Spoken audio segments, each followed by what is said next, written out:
Hello, everybody. I am your host, Shadow Isle, and welcome to another episode of the Monsters of Etheria podcast. So, today, as I'm recording this, today is the deadline to enter the gift card giveaway. Um, but of course, it's going to go up tomorrow, which is Friday. So, kind of like too late to enter by the time you're seeing this video. The winners will be decided tomorrow. I don't know if they'll be announced tomorrow, depending on if the winners want to be like said who they are. Um, but we're gonna. This might be a longer episode than normal. We're gonna cover some fan suggestions, monster lore, and then we'll go on from there. All right. Well, I hope you guys all completed the. I guess this. I don't want to say. I guess it's a Christmas event, the holiday winter event. I don't know. Where you could get 5 festive skins. Those are all really cool. The event expires. Well, the event ends tomorrow. Um, yeah. I think I just finished. I just got my New Year's code. I just used the New Year's code today actually because I haven't been on Monsters of Etheria since like December 29th ish, around there. It's been a while since I've actually no, that's not true. I when the Xbox port came out, I did a couple minutes of that because I wanted to see how it was, and it was smooth. I'll just say it was really smooth. All right, so let's move on to fan suggestions. So the first one is by Ghost That Haunts, and yeah, it is a it's kind of not in season anymore. So it's a Krampus inspired monster. It's called Vrompus. Vrompus is so Vrompus is short for Vom Krampus. I don't know what Vom means, but yeah, as you can tell, it's inspired by Krampus. So Vrompus is a dark type. Um, it's supposed to have high physical attack and supposed to have high speed. Um, So this is why I say this one's a little outdated. So Ghost That Haunts made Rompus to be the fourth, um, quote unquote legend of MOE, and it was supposed to be like since it's a mythical. These are my words, not his. A mythical beast. Um, and well, at the time we were in Christmas, and Krampus is a Christmas-inspired monster. Uh, it was some for that, but as we're in January and Christmas is over, that doesn't work out too much now. Um, so the purpose of Vrompus was to scare misbehaving monsters, and even to the extent of kidnapping them if they weren't behaving. I've heard some iterations, so I do know like some iterations of Krampus. I do know that he is the counterpart of Santa. I've seen parts where Krampus is actually like the good one, in which he makes children behave, whereas Santa makes them, you know, snot nosed punks. I've seen ones where he's kidnapped them. I've seen ones where he's like killed them. All types of things. Or like, hey, say it's a bad kid. Um, he would kill and bad kid wishes for something. He'd make that like, the one Krampus movie, where the kid wishes to that his family was like dead pretty much, and are they all I don't know if they're all dead, but they are all inside a snow globe by the end. So there's that. Um, Next we got more monsters by Zormini Bonbon. Real good stuff. Uh, I do need to start limiting down how many monsters per week a user can have, like featured, because there are a lot of monsters on here by Zormini Bonbon, and if it gets too long, I might have to switch like back from the monsters into monster lore and then back to more fan monsters pretty much. Um so this first one Zormini sent me on Well, the 29th, I got. Yeah, Germany sent me this one on the 29th. All these have been sent within the past couple days, actually, because that's generally how I do it. Um, video, I'll talk to the creator of a monster. I'll ask them the general questions. By now, Zermini Bonbon already knows like the general questions I would ask him, so he just automatically just sends me what's it called? He just automatically sends me the monster with like the questions like the answers to the questions. I do appreciate that, but so it's called Cybragon. So like Cyber Dragon, but Cybragon. It is a dragon metal type. So it has two forms, and it's not. It doesn't mutate. It transforms. It's so the first form has is I guess you could call it its humanoid form. It's yeah, you could call it a humanoid form. We can call it the second form. It's beast slash dragon form. So on its left arm, it does have like a shieldish arm. Really cool design. It has shoulder jetpacks. Don't know what's going on there with the skull. Not too much going on with the feet there. They do seem to be. It is mechanized.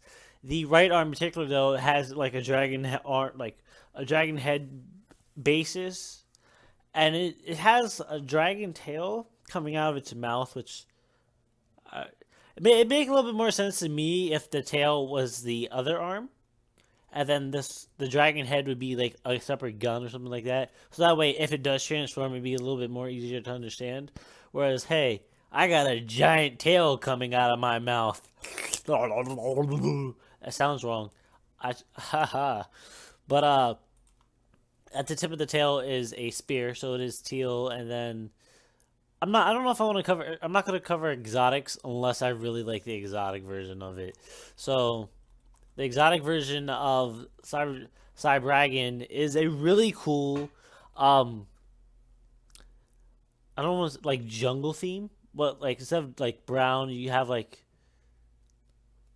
a mossy greenish rock colored. I don't know how to describe it, but I like the exotic form way more than the normal form. So then you mutate well, it does mutate. It transforms into the Cybragon Dragon mode, and it gains a lot more speed and attack, but it's extremely well, not extremely, but it does lose defense to sacrifice up for that. And you can see here. So looking at this form, and this is why I don't entirely agree with how the mouth tail thing happens. So the same arm piece becomes the dragon's head and neck, but the tail that came out of the dragon's mouth is now a tail. Um, the claws do extend from the limbs. Uh, the humanoid form seems to be not like enclosed, whereas when it transforms, it's unlocks all of its things, all of its stuff, so that it's a more open of a monster. Uh, here's a here's a quick thing. So we're gonna spend like 30 seconds on this. This is the original design for Zormini, and it was called Zormin, and it was a female. Uh, so Zormini was made after Zormin was. So this was another one of those like original designs for a monster. Anyways, let's move on because I spent a lot of time on Zormini overall. Um, all right. We have quite a bit more. Holy hell. Uh, I want to cover this one in a separate video. Uh, I'll tell Zormini which one it is later. But just so you know, I just want to cover. I want to cover that one and the one. I want to cover which one? I want to cover this monster that you'll see probably later next week, if not this weekend, as well as the four elemental beasts and well, not beasts, but the four aethers are pretty much. in their own separate things because I do want to do like an element themed video. Um, if you guys have any what's it called? If you guys have any element monsters you just want me to cover, I could include it in the element video. Um, so who do we have next? We have how do you, give me a second. Give me a second. Not entirely a fan of this one. So we're gonna skip that. Gotta skip this one too. Um, we have holy hell, Dracancer, Dracancer. It is a bug dark type, and its nickname is a Draconian Slayer. Um, which is real purty, you know. Um, so the Lancey's he has hunted and slain many Draconians because that's why he's the Draconian Slayer, who is and mainly because they've disrupted peace on his village. And Dracancer's weapon is a large spear made out of dragon materials, and it's built into his arm. Maybe because Dracancer had its arm torn from an Umbrus, and so he uses this scar as a weapon to fight back and protect his village. So pretty much, I'd see this being like an ethereal. I see this being like a rare, unique monster where there's supposed to be like one or two of it. Since how unique of his tail is, because you don't just like have all Jackhammers just rip their arms off. Like you don't just have like a bunch of those. You'd have like two or three at most. You do different universes, but like this kind of lore. Some lores are like, hey, I'm a unique monster. And other lores are like, hey, there's like 500,000 of us on this planet. All right, we're gonna have the same background. But yeah, I see this being more of a unique monster set. So we're going to move on to our. Well, yes, it's actually I cut out a lot of monsters, and I'll tell Zermany about it later. But because there are some of these monsters I do want to cover later on. I think I'll do monsters that I wanted to cover, but did it in like a separate video because I don't have all of that time. I try to keep the podcast episodes under 20 minutes. So there are times where it does go over, and there are times where it barely reaches 15. That's fine with me, but like I try to average it out around 20. So all right, now we're moving on to monster lore. So Kung Fu and Kangarati are our monsters for this episode. So Kung Fu is the base form. And one of the things, so for those that haven't seen it, Kung Fu has 2 arms, boxing gloves on those arms, and then double tails. So like similar to Ampipom, who has Ampipom have 2 or 3 tails. I'm not sure. I think Ampipom has 3 because I think Apom has 2. No, I think Apom. I don't know if I'm ahead. But it has multiple tails, and on the end of those tails, it has boxing gloves on those. One of the things though that I do like about what's called Kung Fu and Kangarati's design is if you look at their tails when they're moving, they actually have like multiple joints and appendages, not appendages, multiple joints in its tail, so like it bends multiple times. Like it doesn't. It's not just like one straight bend or like um one long straight thing either. It's like it can, if it wants to, it could extend the trees a little bit more to bend one thing or shorten the trees to bend something else. So that is a really cool thing. But for Kung Fu, it is a sort of. Imagine there being like a dojo where Afterward, you can train your monsters and train yourself pretty much.